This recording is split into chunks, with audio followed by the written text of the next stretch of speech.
Even as diplomacy is taking stage, the airstrikes on the ground haven't stopped. Even as Donald Trump is making a major effort for the Lebanese-Israeli talks and the negotiators are locked in Rome, Israel has struck several times in one day, one of the most intense strikes in the most recent war.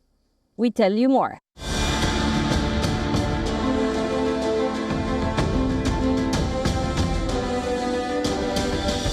Diplomacy may be moving forward, but the battlefield is telling a very different story. Israel has continued its military operations in southern Lebanon, despite ongoing negotiations in Rome aimed at implementing a ceasefire framework between the two sides.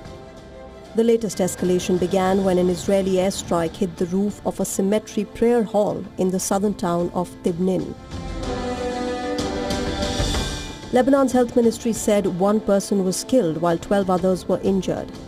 The strike came just hours after the IDF said 2 Israeli reserve soldiers were killed and several others were wounded. Following the explosion, Israel said it had launched what it called precise strikes across southern Lebanon, accusing Hezbollah of a blatant violation of the ceasefire. The Israeli military also issued fresh displacement orders, warning residents of Tyre to evacuate north before further operations. The incident has cast a shadow over diplomatic efforts currently underway in Rome, where Israeli and Lebanese officials are holding talks with American backing. Our homes were paradise and will return to being paradise. This is our labor, a year between us. Our homes were palaces, villas. We toil and we toil for the land. No, but we toil for our land and we rejoice in our labor. We raise our children to love the land, and for their love of the land, they die.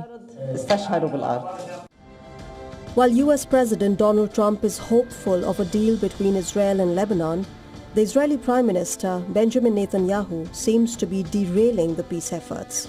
The attacks are being seen by many as violating the ceasefire and keeping the hostilities alive. Beirut is pushing for a phased Israeli withdrawal from southern Lebanon, an end to Israeli airstrikes, and the full implementation of the ceasefire framework agreed in June. That framework envisions the disarmament of Hezbollah, the gradual withdrawal of Israeli forces, and the deployment of the Lebanese army across pilot zones in the south. But progress has been slow. Hezbollah has rejected direct talks with Israel and has refused to give up its weapons. Its leader, Naim Qassem, has dismissed the negotiations, saying they would bring nothing but shame, humiliation and concessions for Lebanon. Meanwhile, the human cost continues to mount. According to Lebanon's health ministry, Israeli attacks since the 2nd of March have killed at least 4,333 people and wounded more than 12,250 others. Even as Trump presses for diplomacy and negotiators remain at the table in Rome, the war on Lebanon's southern front has yet to fall silent.